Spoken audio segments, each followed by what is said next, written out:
Welcome to the Telugu stories channel. So okay, last video మీరు చూసే ఉంటారు. So we are going to the next video. ఈ కథ పేరు వచ్చేసి రాజహంస కథ.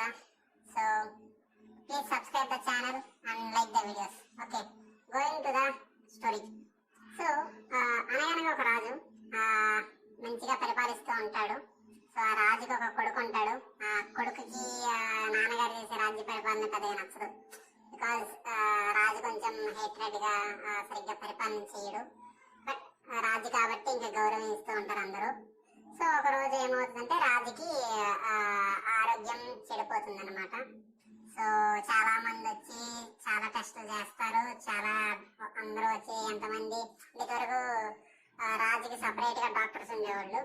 సో వాళ్ళు వచ్చి ఎంత చెక్ చేసినా ఏం చేసినా సరే ఆయనకి ఏం సాల్వ్ అవ్వట్లేదు అన్నారు.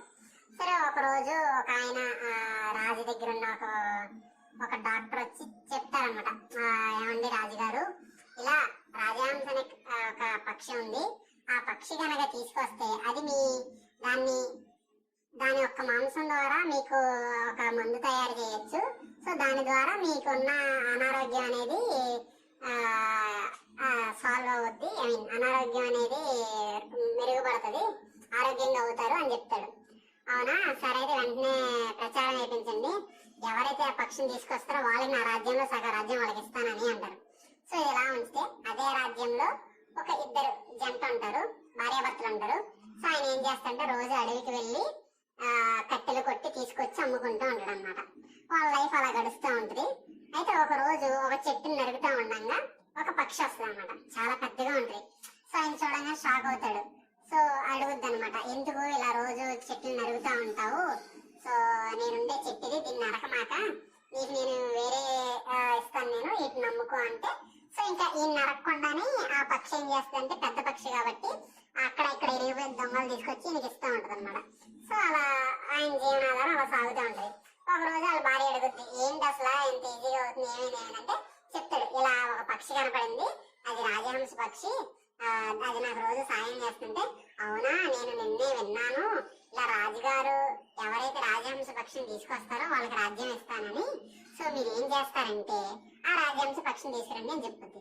అదే అలా ఎలా మోసం చేస్తానంటే, ఏం కాదు, నేను చెప్తాను చూడండి, ఇలా చెయ్యండి, వెళ్ళి మా ఆవిడ నేను చూడాలంటుందని చెప్పండి, తీసుకురండి అంటది. సో ఇంకా ఏం చేస్తాడు, భార్య చెప్పేటప్పటికి వెళ్తాడు. వెళ్ళి నువ్వు ఇలా చేస్తానందుకు మా ఆవిడ చాలా సంతోషంగా అయ్యి నిన్ను భోజనానికి రమ్మంటుంది, వల్ల నువ్వు రావాల్సిందంటే సరే వస్తాను అంటది. సరే అని చెప్పేసి వచ్చి బయట ఉండంగా మాట్లాడుతూ ఉండంగా ఇంటికి వస్తుంది.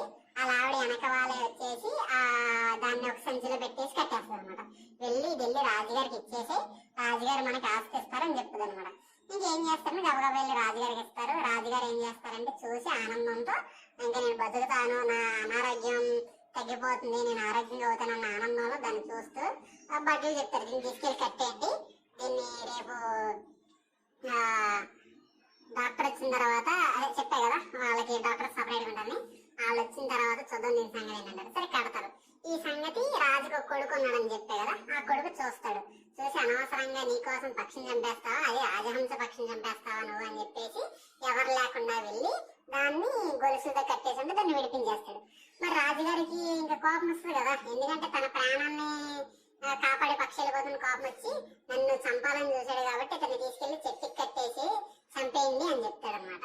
సో బట్టలు అలాగే తీసుకెళ్లి చెట్టుకి కట్టేసి చంపేద్ది అనుకున్న టైంలో ఈ రాజహంస పక్షి చూస్తుంది అనమాట. చూసి కిందకు వచ్చి బట్టలను అందరినీ కొట్టేసి ఆయన కాపాడి ఆయన్ని పక్షి మీద ఎక్కించుకుని వెళ్ళిపోద్ది అనమాట రాజహంస పక్షి. అలా వెళ్తా ఉంటాక ఒక రాజ్యంలోకి వెళ్తారు. ఆయన అక్కడ ఆ యువరాణిని చూసి ప్రేమలో పడతాడు. సో వాళ్ళిద్దరు ప్రేమించుకుంటారు. కాకపోతే ఆ రాజుగారు ఒప్పుకోరు అన్నమాట ఇలా ప్రేమకి. ఒప్పుకోకపోతే ఒక రోజు ఏం చేస్తారంటే ఎవరికి తెలియకుండా ఆ యువరాణిని ఈయన తీసుకుని వచ్చేస్తాడు. వీళ్ళిద్దరూ కలిసి ఆ పక్షి మీద కూర్చొని వెళ్తా ఉండగా ఆయాసం వచ్చిందని చెప్పేసి ఒక చోట నాగి రెస్ట్ తీసుకుంటారు. సో ఏం చేస్తారంటే వీళ్ళిద్దరూ అడవిలో రాత్రి అయిపోయింది కూర్చునట్టారు, పక్షిని ఒక చోటని కడతాడు అనమాట. కట్టి ఇలా ఉంటుండగా సడన్ గా వాన స్టార్ట్ అయిపోద్ది. వాన స్టార్ట్ అయిపోతుందో అనుకోకుండా మెరుపుల ద్వారా మంట వేసుకుంటారు. అక్కడ లైక్ అడవిలో ఉండడం తెలిసింది కదా, మంట వేసుకుంటారు. ఆ మంట ద్వారా ఏమవుతుందంటే అనుకోకుండా రాజహంస పక్షి కాలిపోయి బూడిదైపోద్ది. సో ఇంకా ఆయన బాధపడుతూ ఇద్దరు బాధపడుతూ దాన్ని ఏం చేస్తారంటే ఒక మూటలో ముడేసుకుని చచ్చిపోయింది కదా దాని బోటి మీద మూటలు వేసుకుని ఉంటారు. ఈ వాన ఇంకా ఇంకా ఎక్కువైపోయి వరదలాగా వచ్చేసి ముగ్గురు అంటే ఆ యువరాణి, ఈ రాజు కొడుకు, ఈయన ఆ మూట మూడు దారులు అయిపోతారు. వెళ్ళిపోతే ఈయన ఒక ఒడ్డుకి వెళ్తాడు, ఆమె ఒక ఒడ్డుకి వెళ్ళొద్ది. ఈ మూట కట్టారు కదా అది ఈ నీళ్ళల్లోనే తిరుగుతుంది అనమాట. ఈయన ఒక చాటున బండరాయి మీద కూర్చుని బాధపడుతూ ఉంటాడు, ఆవిడ ఒక చాటున కూర్చుని అక్కడ బాధపడుతుంటది. మరి ఎవరికాళ్ళు విడిపోయారు కదా అప్పుడు. సో ఈ ఈ మూట ఉంది కదా, ఈ మూట ఏమవుతుందంటే వెళ్తూ వెళ్తూ అదే నీళ్ళల్లో ఒక ముని తపస్సు చేస్తూ ఉంటాడు. అయితే అనుకోండి ఈ మూట వెళ్ళి ఆయన తగలంగానే దానికి మళ్ళీ జీవుడు వచ్చేసి బతుకుద్ది అనమాట. సో ఇది బతికింది. సో ఈవిడేంటంటే ఇప్పుడు ఈ యువరాణి ఉంది కదా, ఈవిడే అదే ఊర్లో నియర్ బై ఊర్లో ఒక కాండ్లో దొరుకుద్ది అనమాట. వాళ్ళకి కనపడుతుంది. అక్కడ వాళ్ళు ఆమెని పనికి పెట్టుకుని వాళ్ళు ఆమెని మంచిగా చూసుకుంటుంటారు. ఈ లోపు ఆవిడ ప్రెగ్నెంట్ అవుద్ది.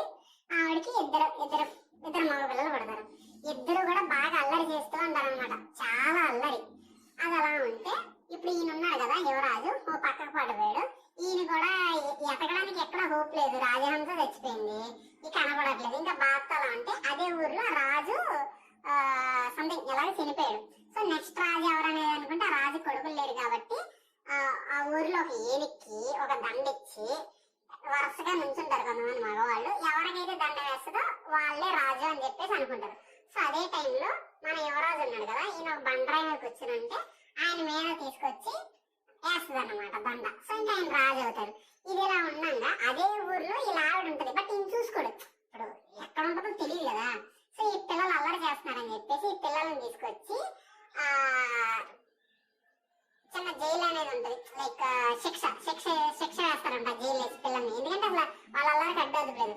సో అలా ఉంటది అనమాట. ఒక రోజు ఏమవుద్దంటే రాజుగారు బయట నుంచి వస్తే రాజహంస పక్షి వస్తుంది. రాజహంస పక్షి రాజుగారిని గుర్తుపట్టేసి ఇంకా రాజుగారు ఆనందంలో ఉన్నాడు. అదే టైంలో ఈవిడ వీళ్ళ పిల్లల కోసం అని చెప్పేసి రాజుగారిని కలుద్దని చెప్పేసి వస్తాయి. రాజుగారిని కలవగానే రాజుగారు షాక్ అవుతారు, నువ్వేంటి ఇక్కడ ఉన్నావు అని చెప్పేసి. ఇలా నేను ఇలా వచ్చాను, ఇలా నన్ను కాపాడ్డారు, నేను ఎలా ఉన్నానంటే అవునా ఆ జైల్లో పెట్టింది ఎవరినో కాదు మన పిల్లల్ని, వాళ్ళని ఎలా అయినా సరే తీసుకురండి అంటే అప్పుడు ఆమెను తీసుకొచ్చి అప్పుడు ఇంకా అందరు కలుస్తారు. రాజహంస పక్షి కూడా బతికొచ్చింది, అందరూ హ్యాపీగా ఉంటారు. ఇదే గైస్. సో ఈ వీడియో కూడా నచ్చుంటే లైక్ చేసి సబ్స్క్రైబ్ చేయండి. ఓకే.